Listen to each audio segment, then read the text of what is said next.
Buenos días a todos, buenos días a todas. Espero que estén bien. En las clases anteriores fuimos viendo lo que pasó o lo que fue pasando con las prácticas educativas, con los sujetos que intervienen en ella, cómo se fue constituyendo y finalmente el modo de institucionalización de estas prácticas. Y en la última clase trabajamos con la constitución del sistema educativo argentino. No podemos negar, es más, estamos seguros que si hablamos de educación, fuera de lo que es la socialización primaria que se da en la familia, es la escuela, es al menos en el inconsciente colectivo, nuestra representación social, la que se dedica a educar por excelencia, la que sabemos que educa, ¿no? Nuestra representación ya está instalada. En la wiki que armaron en la clase anterior trabajaron los diferentes modos de institucionalización de las prácticas educativas. A través de la historia, indiscutiblemente, la hegemónica, la que triunfó, es la escuela, ¿sí?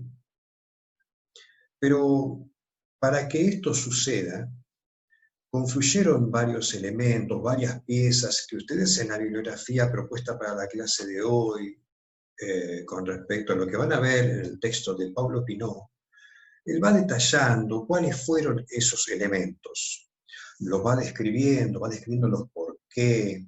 Yo los invito a que en la clase de hoy pensemos juntos algunos de estos elementos que son principales, que entrelazan, y poder identificar en nuestro entorno cotidiano, y también identificando que varios de estos elementos de la escuela, como institución, como esta institución disciplinadora, aún hoy permanecen.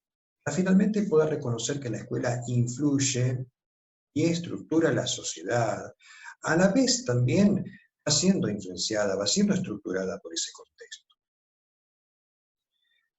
Entonces, en el siglo XIX y entre el siglo XX, la escuela se establece como la forma educativa que la mayoría de las naciones preponderó, siendo la escuela básica, obligatoria y gratuita en nuestro país. Recordemos que tanto debido a los avances industriales, a los avances tecnológicos, se requería trabajadores que por lo menos sean alfabetizados. También para tener en cuenta que la conformación del Estado requiere una burocracia formada para sostener esta administración. Por ello, todos los estados nacionales, ¿sí?, comenzaron a trabajar expandiendo sus sistemas educativos. ¿Para qué? Para lograr que sea como signo de progreso, sea un signo de progreso y reducir los índices de analfabetismo. Entonces, la escuela va a ser este dispositivo que genere los ciudadanos que estos estados pretenden, ¿sí?, siendo la escuela un aparato estatal de control y de inculcación ideológica,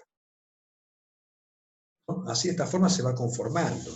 Esto tiene que ver con las cuestiones que se dan al exterior, por ejemplo, como el capitalismo, la nación, la república, la meritocracia, el imperialismo, y otras, ¿no es cierto? Pero vamos a ir viendo que en la realidad el mayor éxito y la solidez que adquiere este aparato tiene que ver con lo que sucedió en su interior, ¿no?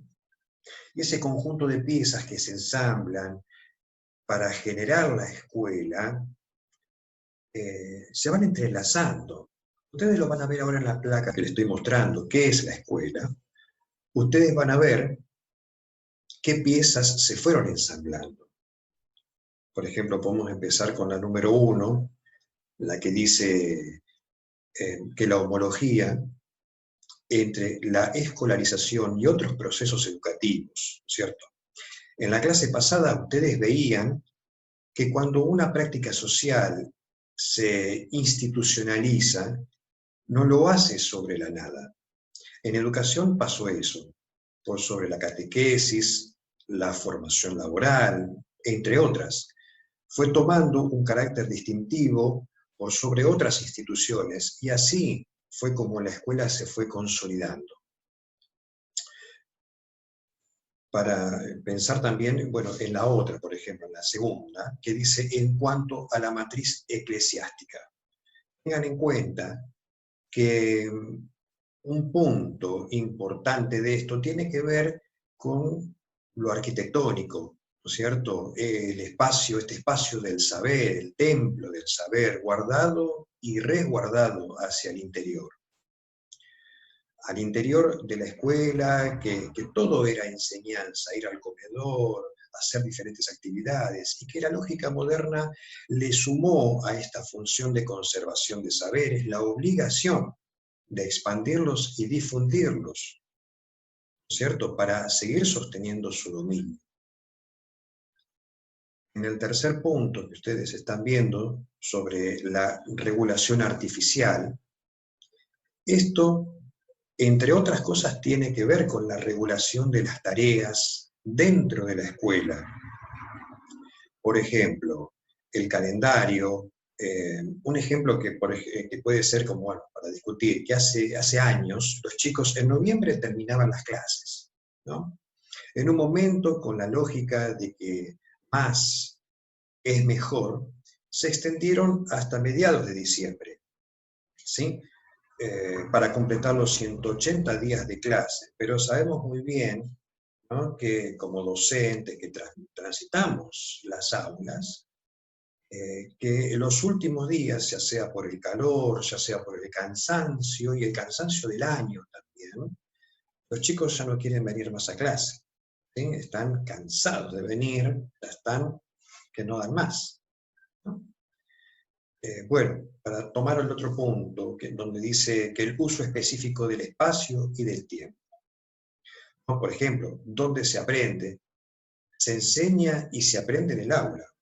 Una vez leí que hubo una maestra, ¿no?, que enseñaba las partes de la planta utilizando una lámina impresa, ¿no?, y les mostraba parte de la misma, pero teniendo en cuenta, ¿no?, que había árboles afuera, que había un árbol afuera, y con respecto al tiempo, por ejemplo, sucede que están, por ejemplo, en lengua o matemática, y que están enganchados con el tema, que lo van sabiendo, y de repente toca el timbre, o viene el profesor de educación física y los retira, o hay un cambio de actividad y tienen otra materia en la que se tienen que concentrar para la próxima, ¿no? La otra, por ejemplo, es la pertenencia a un sistema mayor. Como ustedes vieron en la clase pasada, en el momento de organización del Estado Nacional, fue necesario organizar la red de escuelas que funcionaban en la provincia, ¿no?, en las provincias. Y de esta manera, así surge el sistema educativo. Seguramente lo habrán visto más detalladamente con la profesora María de los Ángeles. En el punto 6, para pensar un poco sobre el otro aspecto, el fenómeno colectivo, como vimos en el método simultáneo, permite que un docente le enseñe a varios alumnos, a varias alumnas. Por un lado tiene su beta positiva el trabajo grupal y las prácticas cooperativas, aunque por otro lado tiene que ver con la competencia, con los castigos individuales, ¿no? Nos lleva a reflexionar de otros puntos si hoy también puede estar pasando esto, ¿no? En la constitución, por ejemplo, del campo pedagógico y su reducción a lo escolar. Como vimos, la pedagogía se ocupa del cómo enseñar. Se vuelve objeto de la nueva disciplina que surge en el siglo XVII. Su reducción tiene que ver con la lógica de pedagogía, escuela, currículum. Esto que es aplicado a la problemática educativa.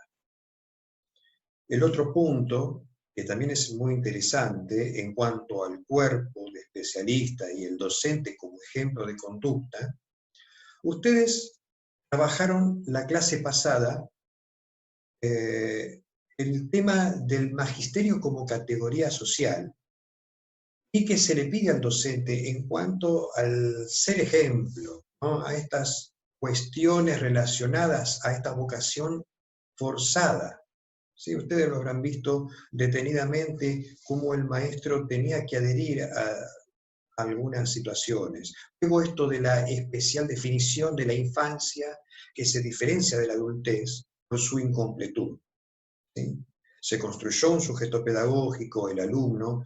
Vieron ustedes que en la modernidad comenzó el proceso de diferenciación de las edades y que el sujeto, alumno, era sinónimo de infante normal, o sea, que debía ser escolarizado, ¿sí? Y por lo tanto se tenía que ordenar en función de la escuela, ¿no? Era normal, pero sobre esta situación, en función de la escuela.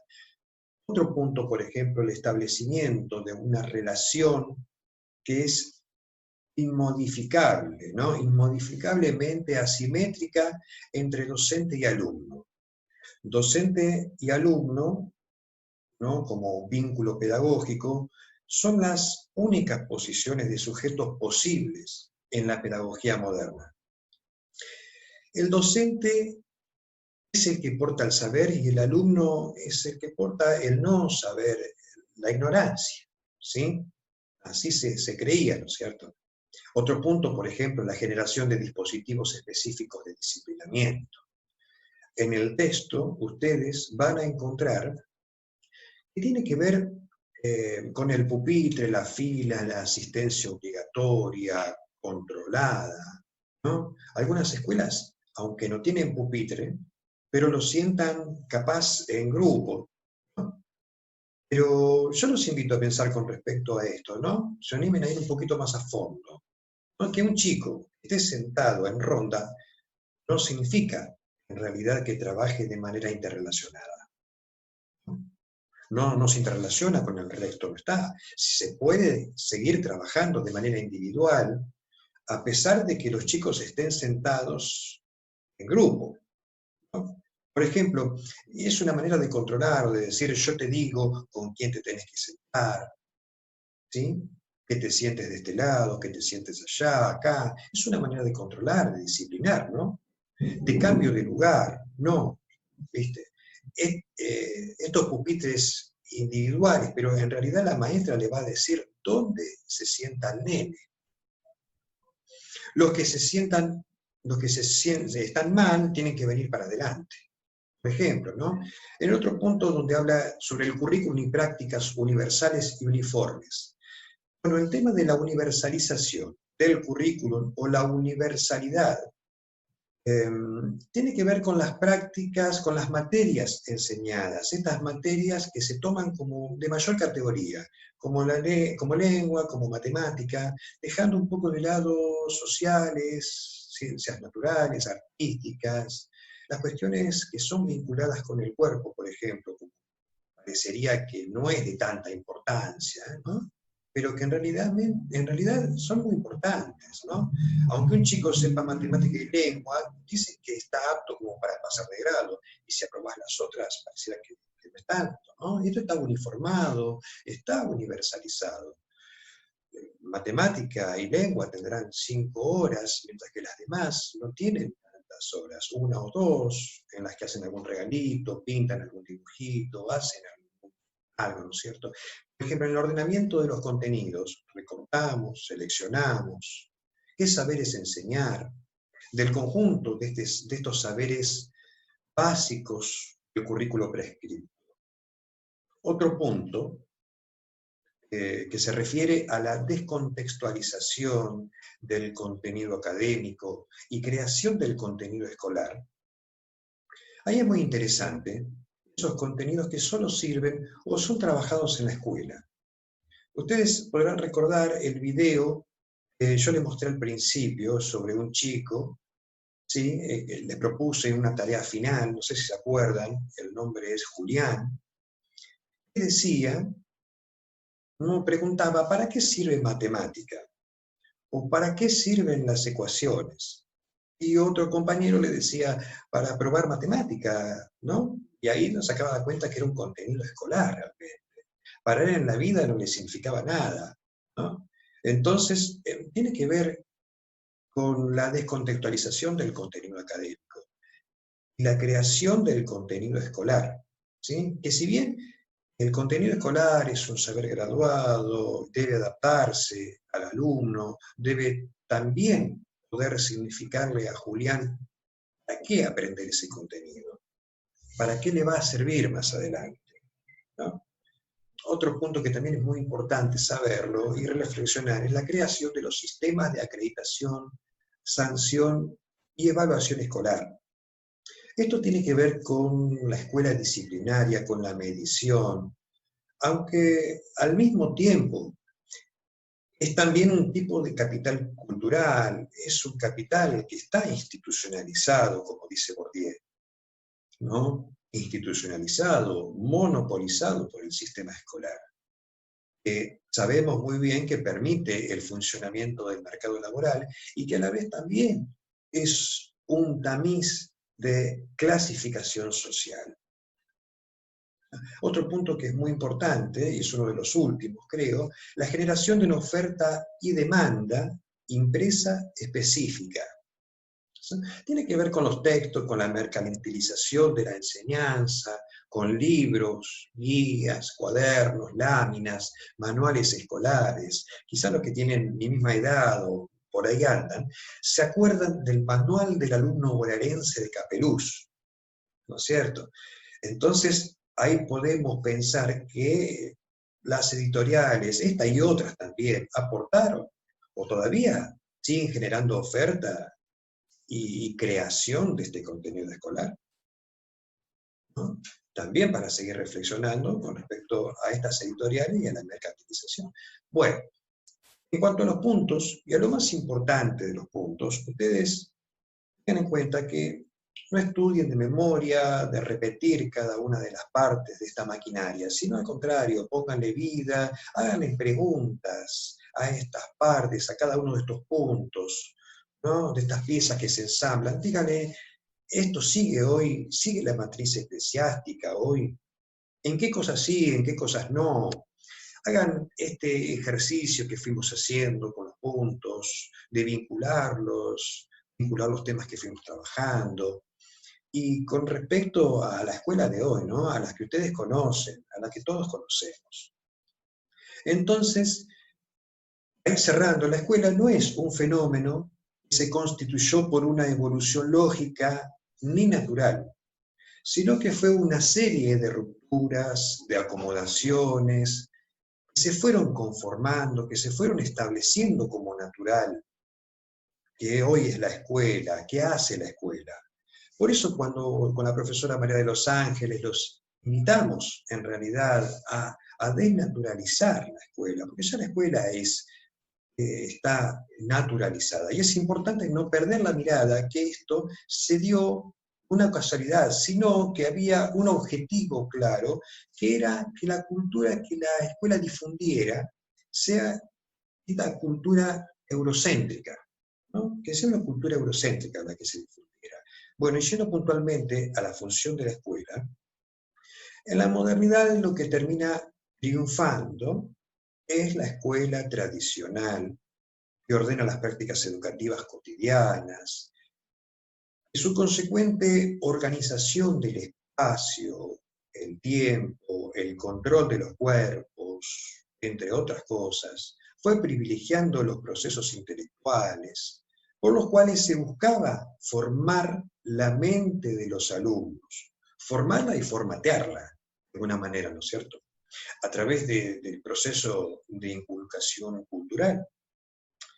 Bueno, y ustedes van a poder ver también a través de los textos de la Organización de Estados Internacionales, ¿no?, qué sucedió en nuestro país, qué fue sucediendo con la constitución del sistema educativo, y cuál también fue el recorrido legislativo que se hizo, ¿no?, en cuanto a la sanción de las leyes, por ejemplo, ¿no?, y cómo este proceso está relacionado con otras cuestiones estatales, hasta con el sistema de producción, ¿no? Tenía que ver mucho por conseguir personas que sean alfabetizadas, ¿cierto? Por otro lado, nos damos cuenta que la escuela, como agente estatal, interviene en la sociedad también. Así, la pedagogía estudia y analiza la educación como una práctica social compleja. En este sentido, al menos en lo que conocemos más convencionalmente, se dan en el marco de la institución escolar. Eh, y este aparato escolar funciona de manera articulada y condicionada, ¿no es cierto?, por diferentes factores sociales, culturales, económicos, ¿no es cierto?, entre otras cosas. Ella tiene esa tarea y en ella se consideran los agentes, los docentes en este caso, encargados de esta actividad. Bien, ahora bien, como para ir cerrando, este es un rasgo muy importante porque la educación como tal supera el ámbito escolar, va más allá del ámbito escolar y entonces nos implica comprenderla y relacionarla con el contexto cultural, social, histórico, ¿no? Estas articulaciones como articulaciones sociales que son estructurales, ¿sí? Teniendo en cuenta también que lo que se enseña en la escuela como saberes socialmente productivos, que puedan servir, ¿no es cierto?, para formar en la democracia, para formar en la defensa de los derechos, para formar en la libertad, para formar en la inclusión social, y que en esta medida la actividad escolar contribuya, ¿no?, o podría contribuir, ¿no es cierto?, a mejorar la sociedad, ¿no?, la sociedad en su conjunto, ¿no? Estos temas, estas piezas que podemos ensamblarlas, ¿no?, también nosotros ensamblarlas, pensándolas, reflexionándolas, va a ser muy importante para mejorar, para contribuir a mejorar la sociedad. Bueno, todo por hoy. Espero verlos en la próxima y nos vemos pronto.